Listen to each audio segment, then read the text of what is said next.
Hey y'all, welcome back to Higher Vibes Podcast. As you all know, I'm your host Markeisha. It's been a minute. It's been a minute since I've been here.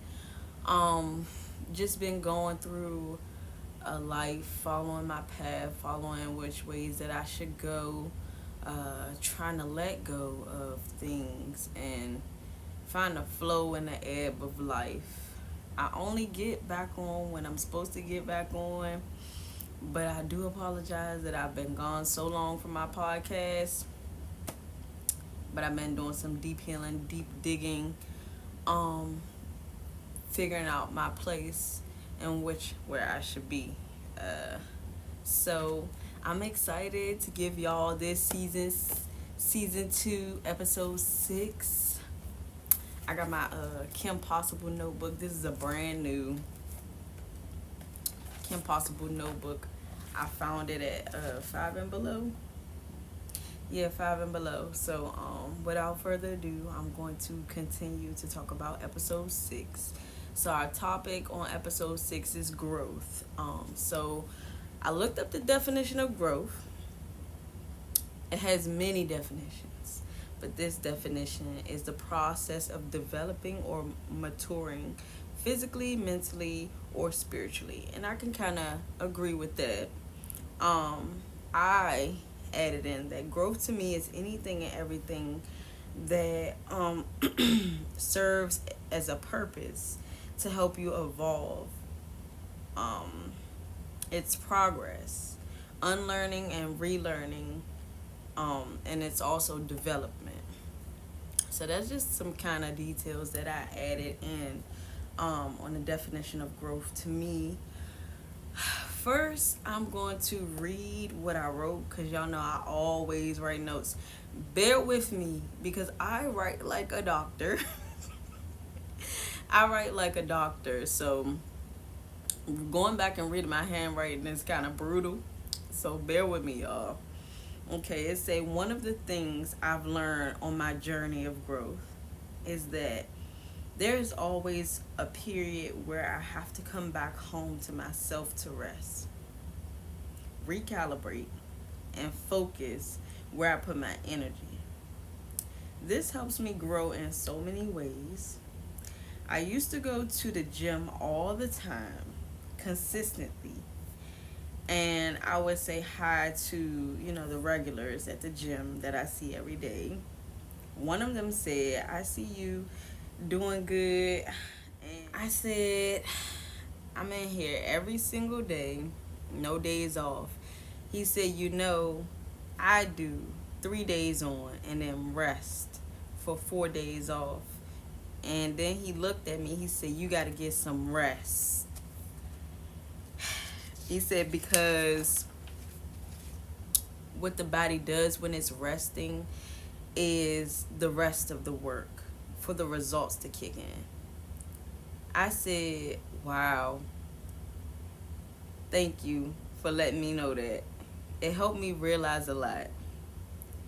Rest is an important factor in seeing your growth. I was scared of inconsistency, of losing my traction with working out because of my records I keep with myself of being inconsistent. After that came the pain from realizing I can stunt my own growth by fear of not understanding how I'm hindering my growth process. Also becoming so busy I forget to rest in the balance. Growth is always meant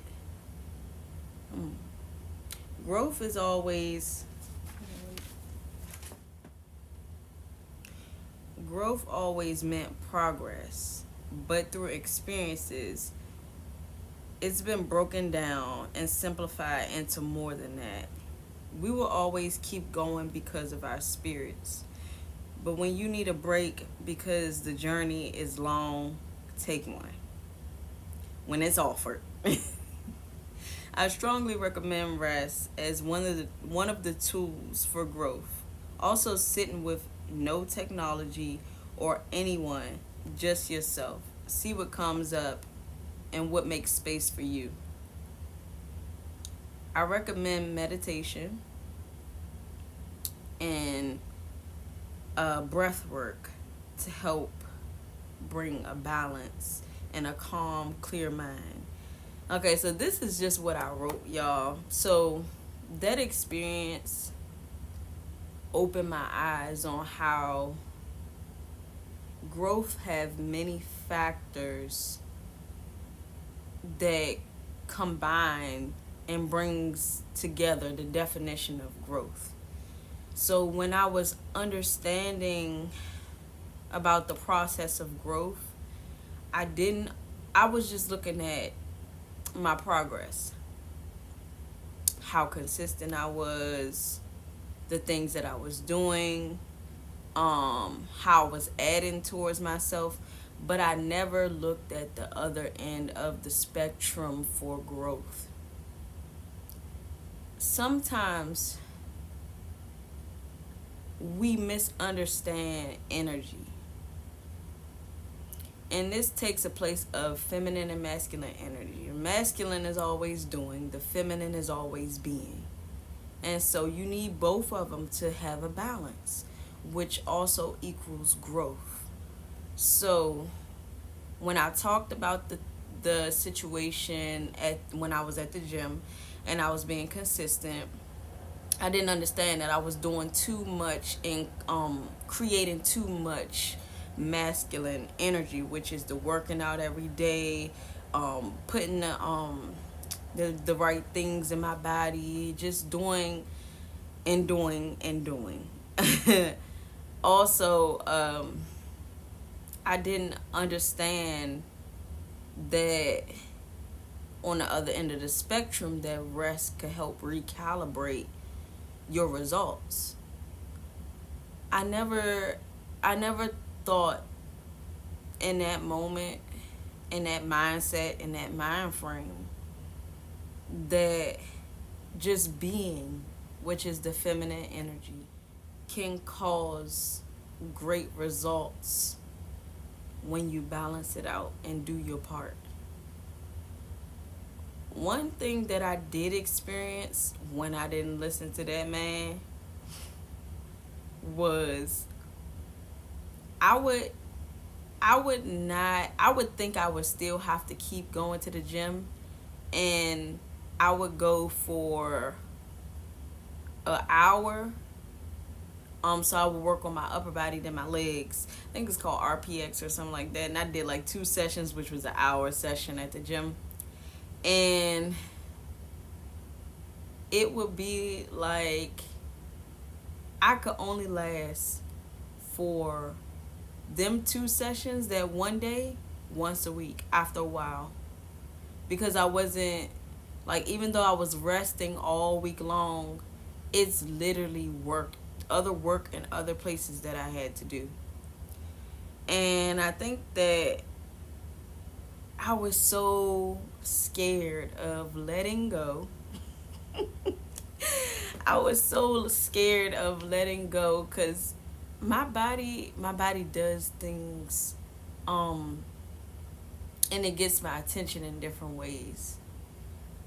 So for some people, their body allows them to go to the gym like all the time, but my body, I'm not saying everybody body doesn't work with their spirit, but my body works with my spirit in a way in which it's like, okay, you need to rest for a month or so because you've been doing the work.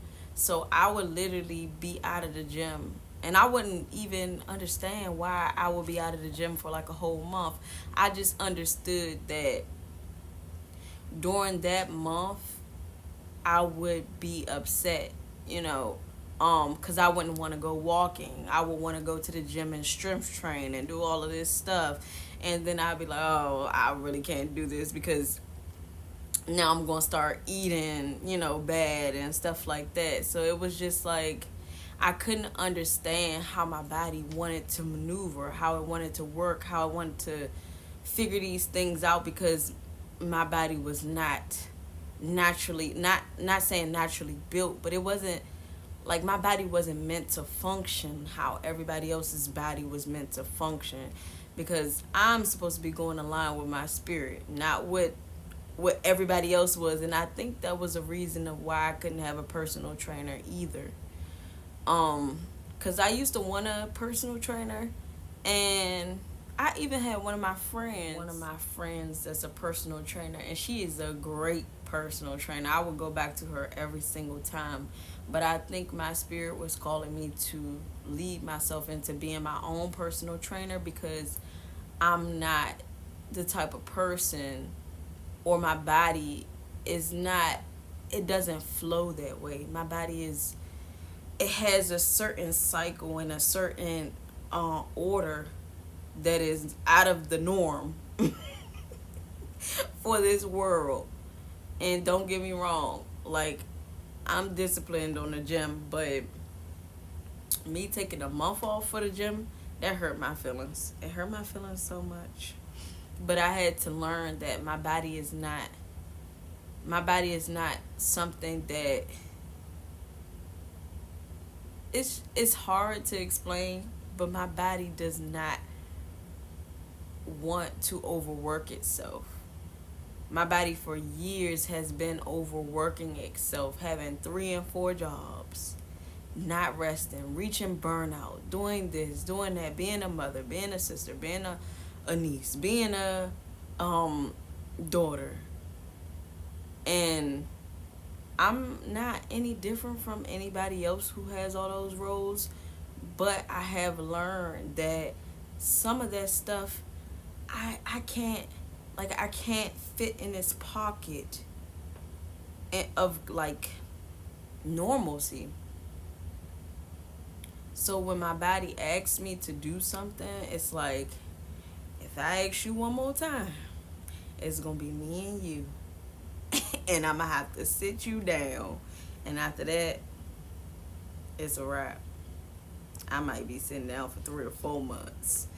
But understanding that growth has many faces and many sides to it, you understand that growth has a lot to do with balance. And like I said, it's other tools, as far as meditation, breath work, taking inventory of your thoughts, also journaling. Because once you journal, you can kind of understand, when you look back on what you used to do and what you do now, you can tell your growth from whichever angle it's pulling from. When I go back and look on my journals of how I used to talk to myself versus how I talk to myself now, it's kind of it's kind of beautiful how I talk to myself now. Um, I can kind of relax. I won't have to cringe at the thoughts that go on inside of my mind. I don't have to feel scared all the time, how I used to feel scared, anxious all the time of things happening and things going on. I have reached a point in my growth journey for my mental health, as far as me understanding that I've gotten to a place where I feel safe with myself. And I love it here. I love it here. So I highly, highly encourage y'all to take up on some of them tools and understand what growth is for yourself. Even though we got that regular definition, I got different definitions of growth. And that's all I have for y'all. This is season 2, episode 6, growth. If you want to follow me on TikTok, I'm under Moona's World, MOONASWORLD _. If you want to find me on Instagram, it's HigherVibebae, HigherBae. I don't do the Snapchat, but we're on YouTube, Higher Vibes Podcast. We're also on Apple and Spotify platforms and podcasters platforms at Higher Vibes Podcast. I love y'all. Until next time, I love y'all.